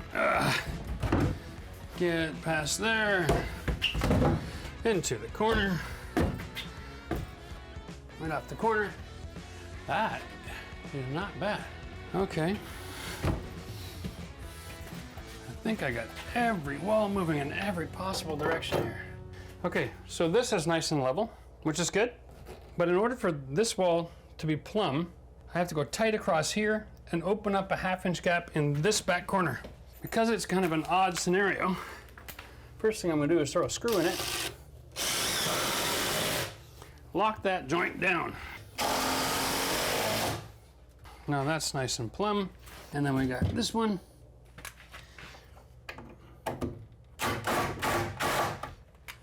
Interesting, eh? Gotta get that line perfect too. Gonna burn it. Now that this is perfect, this gap is of no consequence. I am gonna grab a couple of shims though. There's one thing I wanna do. So, I'm not sure if you noticed that, but I pinched that corner down there. This line was out, so I backed that screw off so I could move this into alignment. Now I got a gap. What I want to do is get a nice thick shim in here. Okay. When you're using a shim, just hold it off a little bit. Gentle taps on the shim will get the job done. Who would have thought there would have been that much room, eh? All right, now we'll drive her in. So now everything is plumb. We'll just throw a few more screws in it to secure all the corners. I got a gap here, I got tight here. I need a couple more on the base plate. I want a couple more on this 2x6. The secret here is we need to build so that with expansion and contraction, everything that is a different material in a different direction is tied together so that those joints aren't exposed to too much of the share of the load for the expansion and contraction. Okay, that is really the secret here. Because I'm doing that as a sill plate, I'll come from underneath. Because if the screw is sticking out a little bit, it's not going to interfere with anything over here, right? Okay, I need a shim for that. I'll throw one in the plate here. And then I want to screw every 2 feet. Okay, and we needed a shim here. Okay, now I got a wall ready to build a bomb shelter. This is awesome. You know what I'm thinking? This is gonna feel just a little bit too claustrophobic. I am gonna add another 2x3 out here just to move the outside corner of my glass wall so I feel like I got lots of room. Yeah, don't want to be claustrophobic. When you're building something custom, at least 32 inches on your shoulders. And right now I'm only at 30. So, having said that, and gonna listen to my own preaching, do I have room next to the toilet that I can build this out? That becomes the ultimate question, right? Okay, so the back of a toilet, if you're buying a new one, is generally 18 to 22 inches, okay? So, center of this hole, okay, half of that is anywhere from 9 to 11. That's the finish zone for the toilet. All right, so if I add 3 inches to my wall, this is just the back of the toilet, by the way, okay? Don't forget the bowl is gonna be way out here. And I put in a door kit. I got two options. I can do a slider. They usually require, or I can go with a 48. I can go with a 48 door. Okay, that's 2 panels. It's a fixed panel and the door panel. What that does is it gives me a fixed location around 24. And then the 24-inch door is the one that opens up like this. So you can see the old toilet comes out to around here. That's almost full open extension. That's not bad. So that's what we'll do. We'll add the 3 more inches. Now here's a great trick I'm going to show you guys. So we're building a wall and we got a slope ceiling, okay? What I want to do is just draw a line here around my 16 mark, right? And I'm going to go to what, 18 I said? Yeah, give or take. So we're going to go like here, okay? That'll be the size of my frame. So what I want to do is take a measurement to that mark. We're going to call it 17 3/4. I'm going to mark it here as well. Okay? Put a V on it if you're not sure. You start getting confused, mark your line with a V, okay? Make sense? So now I can line up this mark and this mark on the same laser line. Now, I know that doesn't make a lot of sense at this point, but that tells me, hey, my wall should go here when I attach it. Hey, my wall goes here when I attach it. And here when I attach it. And now I got a measurement for the top of my wall, okay? So, because my stud is gonna go to here, plus inside, and I wanna make a square here, right? We're gonna measure the small side of this box to this corner, 90 inches, right? What I'm gonna do is I'm gonna make 2 at 87, and then our 17 3/4, right? 2 at 17 3/4. That's my top and bottom plate. That's my height. That takes me to there, coming across. I don't need to go to the ceiling. I'm not attaching to the ceiling, okay? The cement board will be. And it's gonna be just fine attaching to a framing that's 2 inches from the ceiling. So don't be worried about that. It's not necessary. Don't over-engineer your framing. Remember, everything inside of a 16 by 16 inch box is self-supporting. As a rule, when you get to the extremities like this, an inch or so from the ceiling, up to almost 6. If you're using cement board, is fine. If you're using drywall, 2. But that's why I like cement board, because it makes building easy. Now, boom, we have to build another box. But we haven't accounted for one more problem. This is 5.5 inches off of this framing. And this is 1.5 so far. And if I use 2x4, I get 3.5 out of it. 4, it gives me only 5. I'm still a 1/2 inch shy. All right, so then the question becomes, how level is this wall? Because this one was okay. Is this wall as wonky as the rest of this place?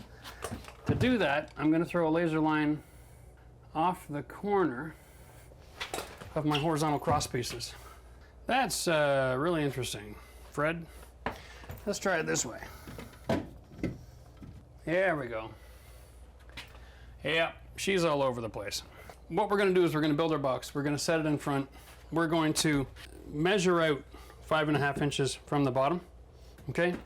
And then we are going to use a straight edge to put it, relatively speaking, to this corner so that we're flush off this corner in all the locations. At this point, level is not as important as flush. I know, what do you mean? You don't have to make it level. Not really, okay? So let's not get too worked up in it, because sometimes you can't make things level. You gotta be happy with flush, because at least flush allows a good installation, okay? And level only counts if there's a way to look at it and know. And then be honest with me, when's the last time you got in a shower and went, man, we should get a laser level out here. Check, make sure that's perfect. Not gonna happen. Not gonna happen. We're gonna do the flush test now.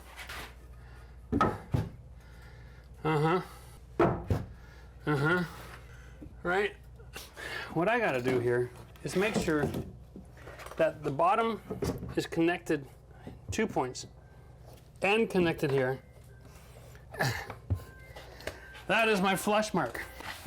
The thing about working like this is there's 2 things we're trying to do. One, we want connect the dots, all 3. We're gonna assume that's level, or in line with this wall, and not out of square. To double check that, we simply slide this board across. Now we have 2 points of contact and 2 points of reference for measuring. I'm at exactly 2 inches, and I'm at exactly 1 5/8 inches, which means that this wall and this one are sitting open, okay? Does that make sense? They're like open like this. So now I'm gonna move this back in an attempt to create a 2 inch, or the same gap in this opening. I'm still at 2, I'm more than 2. Now, that's the money I want right there. Now, because I'm changing the plane, I'm gonna treat this like a fulcrum, something that this can rotate off of, okay? So, I have a perfect 2 inch gap here. So by setting this up at a perfect 2 inch gap, and throw a screw in it, which is temporary. Now these are parallel. That sets that corner when it's flush. Okay, now that corner is in the perfect location with my new plane as a fulcrum. So I line up where this wall is gonna go, preferably tight to the corner.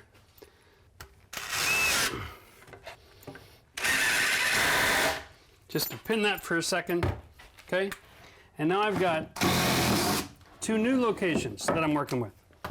So then this corner can move in and out as needed to close that gap. All right, now it's perfect. Alrighty, now I've got the wall set up. All I have to do now that the base is set up, is set this anywhere and move things accordingly, right? To make sure that everything is perfect. So I'm going to start up at the top. I got a nice solid line here. I'm going to secure this corner. That gives me 3 corners secured. And now all I got to do is secure this corner that's waving in the wind. I'm going to grab a couple of shims, one from each direction. So then every time I make an adjustment, it's sitting nice and tight. Hold the shims so they don't spin. Solid as a rock. Now you can see, interestingly enough, this wall, I'm making contact here. I got a gap down at the bottom of 1/2 inch, and I got a little hair of a gap here, a big gap here. This wall is all warped. Okay, it's impossible to build like this. You can't just attach something straight to something warped, or it becomes warped too. Now try to do a nice finish on a warped wall. Good luck. Goal here, establish your line as parallel, fulcrum, parallel, parallel, square, plumb, plumb, plumb. It takes a few minutes, but if you take time with the way you set up your building, when you go to finish everything, it snaps together. Good framing makes everything else productive. Bad framing makes everything else take a whole lot of time. All right, we're gonna get some shims in here now. Hold the shims from flopping around. And here comes the compression. There we go. Now I'm solid as a rock. I got screws on every corner. I got screws in the middle. This one is floating. It needs a screw as well. Okay, locked and loaded. This is framed, right? Ready to put some wallboard on, right? Nope, not done yet. What you want to do is you want to investigate. Take a look at your surface and think, I'm going to put cement board on here. What am I screwing it to? There's nothing to screw the cement board on here. So if I put cement board here, there's nothing back there. There's no backing. So what you got to do, now you got to cut some, what we're going to call back framing, all right? And this is a technique in the industry of just adding scrap lumber, usually in your corners, okay? With screws that will bond this wall to this wall at the corner joint so that your materials aren't moving around independently. We want to have about 1 inch, 1.25 inches exposed. Watch you don't have your hands behind that screw. It's a 3-inch screw, it's 3 inches of material. If you're holding onto it too tight and you drill too deep, you go right into your hand. All right, that's back framing. I don't even have it here. This wall goes all the way in. This wall comes across. There's nothing to tie to back here. So, no problem. Let's go throw a little 2x3 in here. Okay. Bam. See how that works?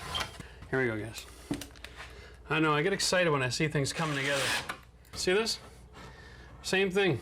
This surface, we're good. Now this surface needed some framing. I'm gonna go right off the corner. 2x3s. Don't give as much room to fool around, eh? Okay, so now that wall is good to the ceiling. I don't have anything here. And I don't have anything here. So I cut a 2x3 to go in my 2x4 wall because it doesn't have to go all the way to the back. It just has to be flush to the front. And it doesn't even have to be exactly the same size. So I cut it just a little skinny on purpose. Make my life simple.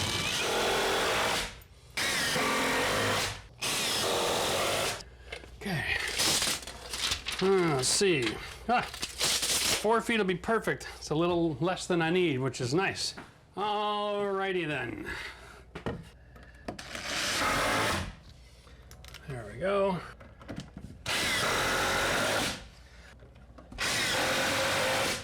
There we are. Okay. You see how this is all coming together now? I'm going to add 2 more 2x3s to the end to beef this out. Floor to ceiling. Good. Contact. This piece is now framed. This piece is now framed. This is good. This is all good. But when I go to here, I've got an issue. This corner here. Well, this is where we check our integrity at the door, isn't it? Man, if I was really paying attention, I would have insulated that first. But that's all right. We left it alone on purpose to show you some tricks. Okay, here we go. Time to insulate the corner. So when I just stick my tape in here, it's looking like it's about 6 inches. I've only got a couple of options. I can't cut this stud out because everything on the outside is already attached to it. Make sense? And the whole box is. It'll be a mess. Insulation is actually somewhat compressible. What we want to do is we want to like measure off the insulation, not the paper. Let's call it 6 inches, and then let's make it a little bigger. Because if you add an extra little bit to the insulation, let's say you cut it 7, all right, then we'll be okay. Now because it's paper face, it makes it easy. I cut right through the O and the U, right through the John's Manville, right through the H. Right through the John's Manville, right through the H. O and U. See how I'm saying that? Now I'm going to come along on a stud somewhere with my knife and cut through not just the paper but the insulation. And if you want, you can work with a bunch of really long pieces, or you can just cut them up little pieces at a time. So get it to the height that you want and stick that sucker in there. Okay? And then grab the back and then curl your fingers. Push that around the corner. Now, pull the paper to the front again and give it a tug. You want to make sure that it's not too compressed so that it has a chance to expand in the space. Now, we're just going to repeat that a couple of times till we get that cavity full. Okay. Whew, now we're insulated. We still need back framing. This stud is independent of this stud. When I put 2 sheet goods together over that much of a span, okay, there's propensity for this wall to bow, all right? And up against this stud, if it's doing this in the hot, we're gonna have a serious problem. So I've gotta tie this sheet good to this wood.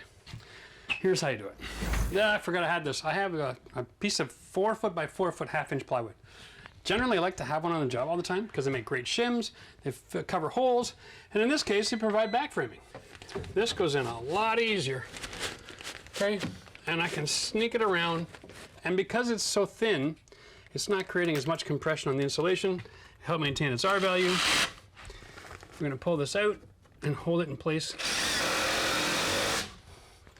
Now you might be saying, Jeff, that's an awful lot of work to go through since the wood is so close. But shower systems especially need to have every corner tied tight together, okay? You gotta make sure nothing is gapping, because a gap in a shower system usually means a gap in the waterproofing as well. And if you get a gap in your waterproofing, no one cares how good of a builder it was, how nice the finish was. They want to know, why the heck wasn't it framed right? There we go. Backing, all right? Well, now that we got the perimeter walls framed, so we've got this wall frame, we've got this done, that done, we just want to finish a couple more details here. First of all, we want to adjust the plumbing because we're not ready to close until all the plumbing is in right position, obviously. And this is this is where it was originally. Now I'm standing on the subfloor, not even on the shower. The other shower had about a 2-inch rise on the floor. So can you imagine? You'd be like trying to shower. It's just stupid, right? We're going to get rid of the idea that everybody in the world is 4 feet tall, and we're going to raise this up. We have tons of room, and we're going to be finishing the walls right to the ceiling. Now, we've got the water off at this point. I've drained the lines. I've turned off the hot water tank. It's gas. I've also turned off the gas. We can light that again later. It only takes a second. What I'm going to do is I'm going to switch this over and extend this much, much, much higher because we can add a coupling to a pipe. Not a problem. And so if I cut too close to this coupling, I have to cut it again on the top or the bottom. So let's just be smart about it. We'll cut close to where it's attached so there's less vibration. Nice and easy. There's always going to be a little bit of water. Don't get freaked out. It's called drops. They dry. All right. Now I've got this. I've got to ream it. And I'm going to just use the end of my knife. All right. There's going to be crud from this experience going into this line. Okay. So before we put the shower head on later on in the project, once we have everything done waterproof, we're going to want to have just the shower arm and turn on the water to flush the line out before you put your shower head on. That's all you got to do. Give that one a bit of a ream. That way, any debris that's going to be a result of what we're doing here comes off now and not 2 months after you've got it going and your shower starts to run a little slow, because they have little aerators in them. They can get plugged up with all the debris, okay? And then you're sitting here trying to have a shower under a dripping faucet. It just drives you crazy. Again, with the plumbing, we got a primer and we have an adhesive. The same as we did with the drain. For the purpose of doing this, we're just going to run this really quickly. I have to get an extension on this pipe. So I need the primer. Try to minimize the effect of this purple stuff. Okay. And we need the adhesive. And of course, if you're in Canada, guys, you're dealing with ABS. And it's a one solvent solution, but you have to put solvent on every piece, every fitting. I want to have this up here somewhere. I like that. I'll go 14 as an extension. Can you believe that this was 14 inches too short? Crazy. Again, this is not about being exact. This is about being merciful for tall people. Besides, if you end up putting in a rain shower head on something like this with an arm, it's nice if the water falls a little bit. It gets a little bit more pressure when it's falling with gravity. It does a better job of washing soap out of your hair. Okay, and then the solvent.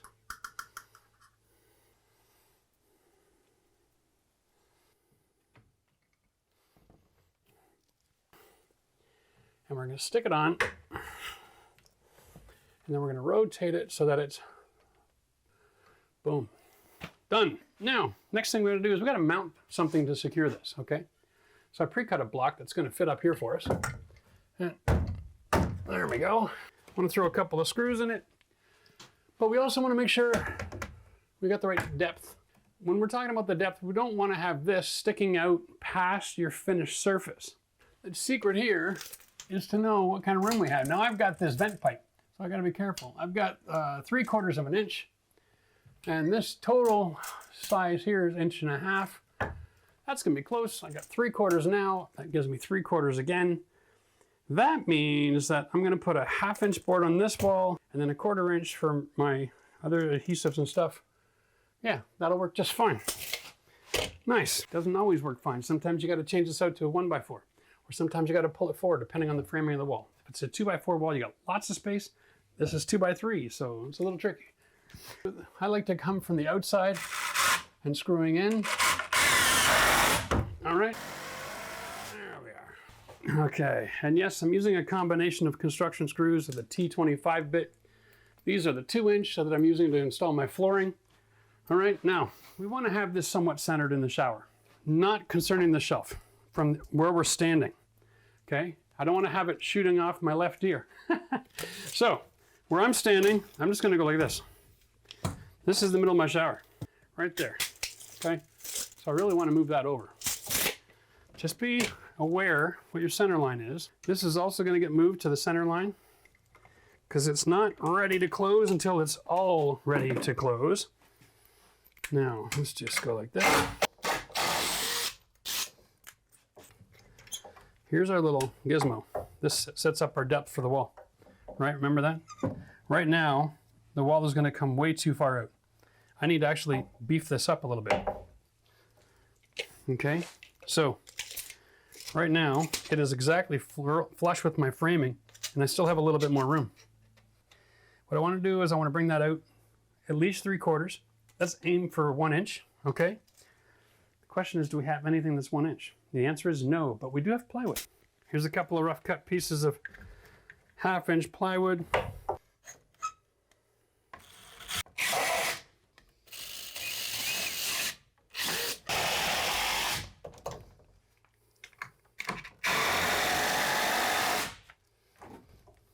That is nice and solid. Just for added security, grab your laser level. Throw a line on this bad boy, right up through the middle of this. And the reason this is so important, center line is a center line is a center line, and you cannot cheat. You want to put that in the middle of the faucet. I may not have all my tools on me on this job, but I'm always going to have a laser line. All right, now, part of the reason we want to do that is a lot of you are going to use tile. And when you go put tile in a shower, the grout lines scream where the line is. So if you're going to put your tile on center lines, you better have your plumbing on the center line, or it's going to show a rookie mistake. This wall is now ready to close, right? We've got our back framing, we've got our plumbing mounted, we've got all that done. And I'm going to keep this handy still, okay? Because even once I'm all finished, when I'm putting my wall board on, I want to be able to see where that lines up on this, okay? because that is going to be what gives me confidence moving forward. Because I went to Lowe's, I went to the Home Depot, I went to Ace Hardware, I went everywhere. They did not have this. Now, if you've never seen this before, it's because the local hardware stores don't supply professional quality products for DIYers. This goes up here. It threads in. Did I know to show you that it has a gasket? Now this gasket right here, that's to keep the water from shooting out at you when you turn the water back on if there's an accident. Remember, not every shower valve is like this. Sometimes they can be inadvertently adjusted. You drop a tool, you hit the rail, it turns on. Doesn't take much. This makes the shower head waterproof so that while you're renovating, no matter what's going on with the position of the handle, you're not going to end up with water in your face or water coming through the ceiling while you're doing your plumbing and your floor. All kinds of options, right? So we're going to put a piece of wood here. We're just going to give a little tutorial because when you're framing, we have a rule about 16 inches on center. And that's what this is, right? Edge of one and the edge of the other. I mean, it's not perfect here, obviously, but it's pretty close. And that's because the cavity itself is 14.5 inches. But insulation, framing, sheathing, all these things, they're all working on a principle of 16 inches on center or something close to it. There's a couple variations, but insulation specifically is 16 or 22, or 24, sorry. And what they are is they already pre-made the insulation to fit left to right. You don't have to cut them or stuff them in a lot of cases unless they've adjusted the cavity depth like they did here. So to make my life easy, if I put the stick in the middle, both of these holes are going to be non-traditional, which means I got to cut both pieces to fit. So I'm going to take my 14.5 and I'm going to double check. Yep, it's going to go there. Okay, and that's on that side, and then my stud's going to go here, there. Okay, at least I only have to cut one piece.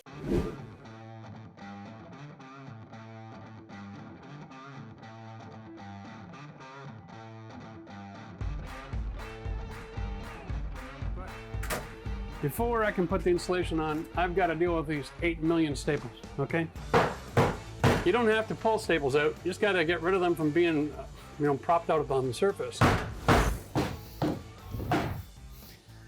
right, well, okay, let's talk about the insulation.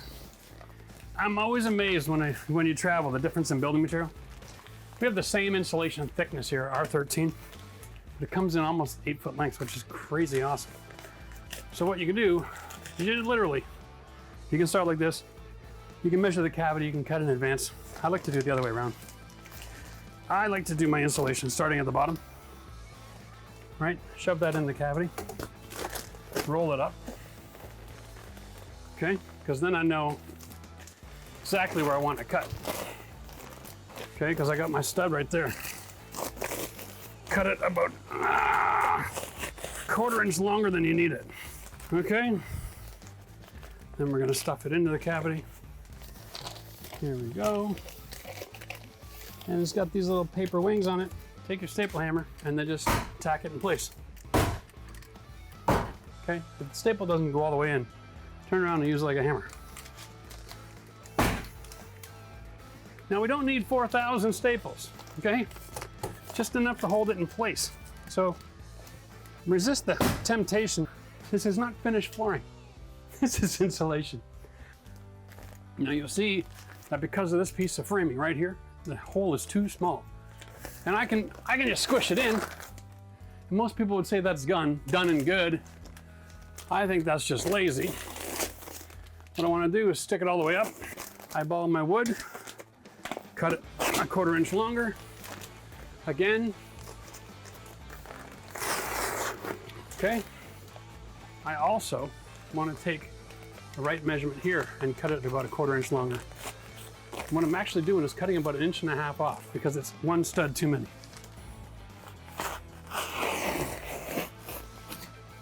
And the same thing, push it all the way up to the top, set it into the hole. Okay? Okay. So this is how you set it, guys. If it's tucked in nice and tight like this, that looks pretty and organized, it's done right.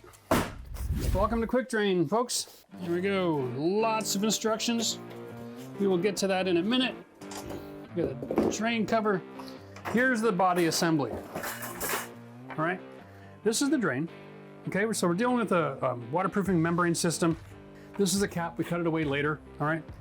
But the basic foundation of the concept of this product is that it's a linear drain, and it has this right here, okay? It's built in to drain at 90 degrees. Now there are foam block systems that go around this, so this will tie right into your CPVC, and you can put this anywhere in the shower. And all you do is you cut this, throw a straight 90 on it, and run the pipe right over and inside. So it doesn't matter where your drain is, you can get one of these. And then it also comes with an extension kit, so you can make this longer, all right? And it'll funnel all the water to the middle of this drain and down and out. But what I like to do is go wall to wall, all right? The concept of going wall to wall with a shower drain means that you only have one slope on each side.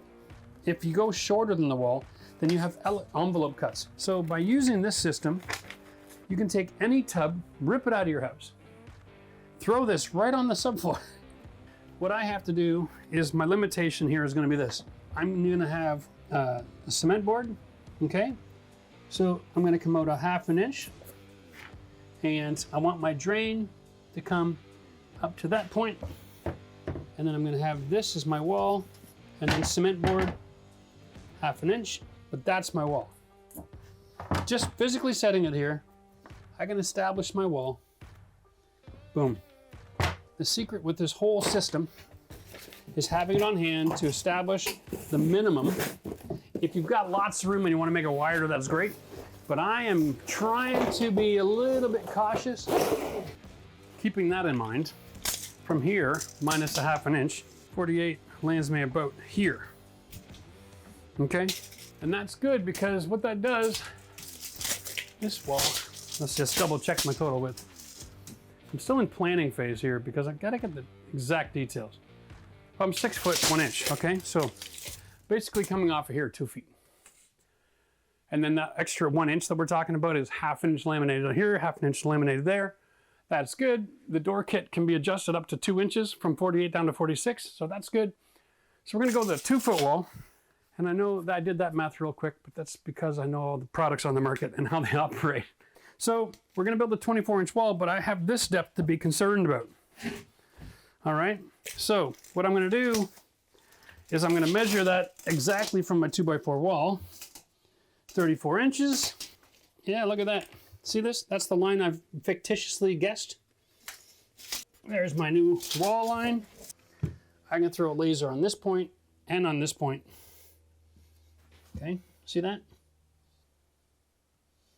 Bam. Now it shows me exactly where on my wall is going to go. So here's my laser line. I'm going to mark it on the stud. Okay, and on my paper, just for good measure. Because when you build a wall, you don't want to just attach the stud and the ceiling. You want something in the middle. So we're going to double check there's no wiring here. There's my location for the wall. This automatically sets your wall level, by the way. Here we go. There's my other spot. Okay, and then even on here. Okay, so now I've got all my points marked. And here, there's my spot. So now I can build my wall, set everything on the interior of those black marks. Now, because I've got this bulkhead up here made out of framing, this is solid wood, right? I'm going to actually build the wall, attach it to the framing, and then extend one piece all the way up to the ceiling as a cap. So I'm going to build this wall not 24, I'm going to build it 22.5, so then I can add another stick afterwards. That'll make it easy to cap it all up. Okay, I'm going to build my wall 82 by 22.5. Always write it down. All right, we'll take that measurement, we'll throw a few sticks of lumber together, we'll build a wall, we'll stick it in. Now, because we wanted to save the ceiling box, just because, right? There's a lot of work involved in taking this down. This little piece of wood here, this is some of that particle board that they use for the subfloor. All right, I'm gonna cut this out. I'm gonna trim that up a little bit differently and get a piece of this clear glass, this acrylic, and throw it on the side. So when the lights are turned on, now I'm gonna have light shining through into the shower, right? And I can put another piece of clear acrylic on this side as well after the fact, and that will give me a light in the shower without doing any electrical. That is brilliant. I know I'm pressing myself here, but that's fine. Now my wall is going to go here, okay? And then afterwards, I'll take a piece of 1x3 and I'll reframe the end. It'll look very intentional. That's the plan. So here we are. I'm dealing with a situation. That's the spot where my cameraman fell through the floor the other day. Love this subfloor. Just about got everybody here killed. This is where this was integrated, this new floor, but they stopped the bracing here. This here, yeah, this is garbage, okay? I can't build my new wall on top of garbage. What I'm gonna do is I'm gonna bring my saw and I'm gonna cut this section away so that I can put a piece of subfloor down that brace it and then cut in a piece of 5/8. I just can't put it on a piece of junk, okay? I'm gonna end up replacing all of this in the next video as far as the vanity video. But for right now, I've got to deal with the integrity of this floor. I don't want to build a wall on that. Okay. Yeah, that's so much easier.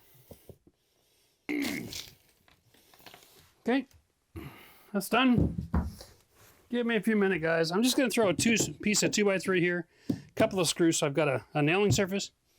For the sake of making this quick, I'll probably throw one right here as well. Now listen, there's no harm in cutting your subfloor in sections as long as it goes from structure to structure and is less than 16 inches. So I'm actually going 16 inches here.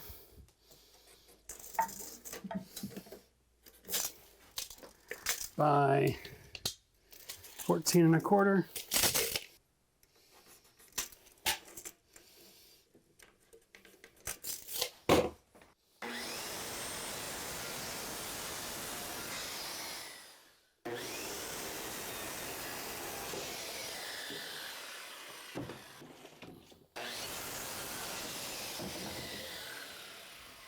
That represents the same materials I have over here.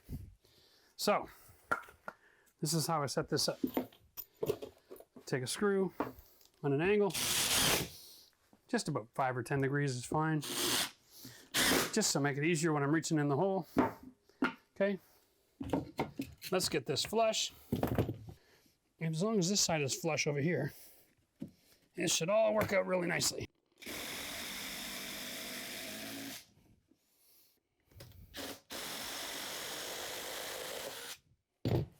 This isn't really going to be carrying much weight, but I'm making a shower pan and a wall. My wall starts here. I don't want to have part of my shower where it doesn't transfer load right. Because, man, it would really suck if somebody did step that close to a wall and then it's separated, right, without structural underneath. It would really be disappointing. Here, flush to here. Got the screws here, boys.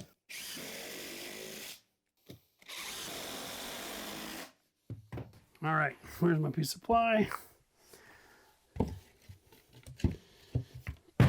Okay.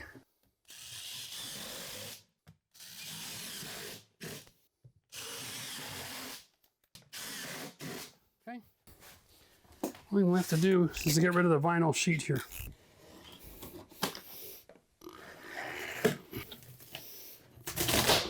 That sets the thickness. It's in the way. Want to get down to the plywood. There we go.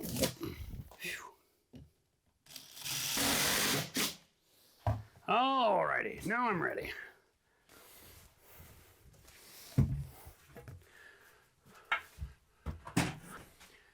Yeah, that's gonna work just fine.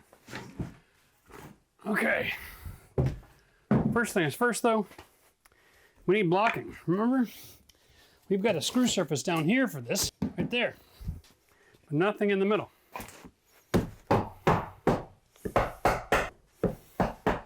And nothing up here. I really don't want to have to use this light box as my structural component. And when you're hitting these in, don't hit the block, hit half and half. Fluorescent tubes are always going to bounce around. Let's just kill that. And whenever you can, come from the other side.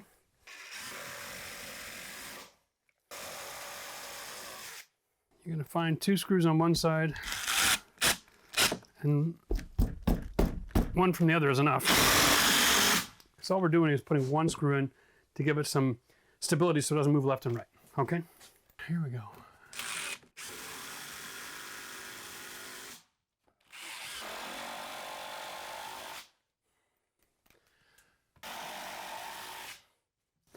If you're sitting there saying to yourself, man, that's a lot of work.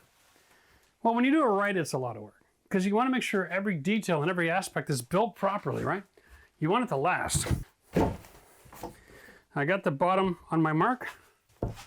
Okay, now I'm just going to roll it up. I got here on my mark. I shove that back. I got there on my mark. I can confirm now with my laser. I can just run it right off the inside corner.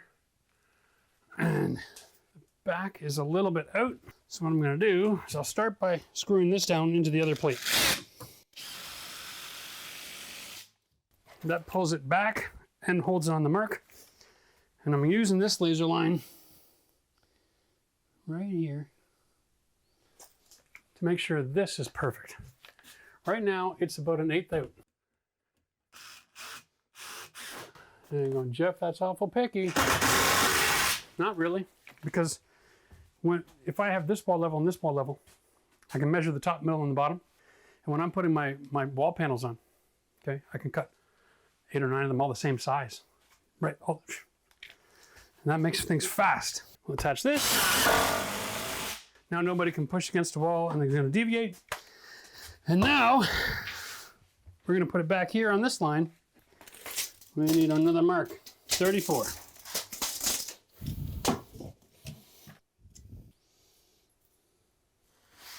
Wow, that is absolutely spectacular. Okay, that's just in case I bump it when I'm getting up. I'm going to go into the plywood because I trust the plywood.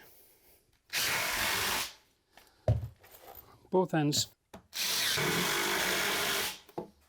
Now I can get my height to the ceiling. Remember, I don't have to have it perfect there. I still have one tiny issue here, and that is I've got to screw that box to the plate. I don't have an option. I'm using this as a structural component here. Oh, it's time for a new battery. Here's a quick little trip.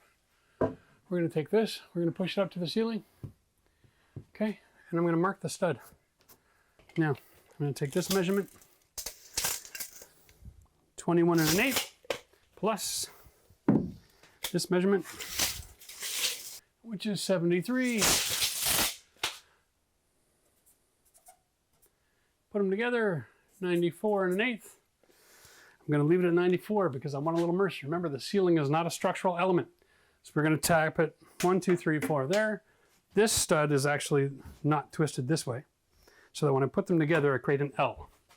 And an L makes a much better outside corner because the wood, if it's trying to twist and warp, it's fighting against the other wood that's going in a different direction. Okay, so it keeps corners nice and square. Okay. I'm going to start at the top and lift it up off the ground. You see how this has a bow already? When I put the screws in, it's going to straighten out. It's going to get longer. There we go. There's one. That's going into my top plate. It takes 2 screws.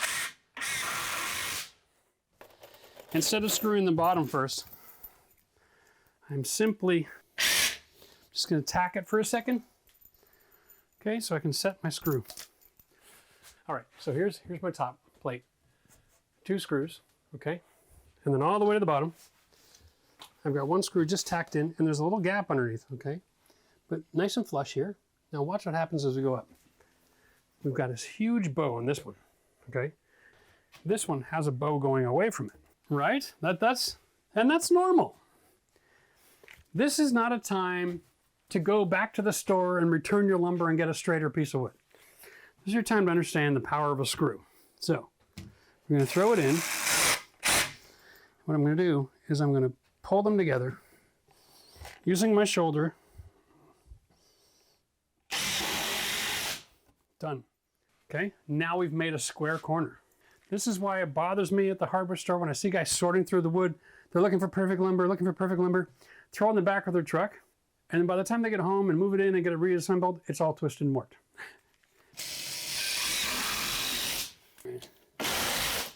Here's my solid corner.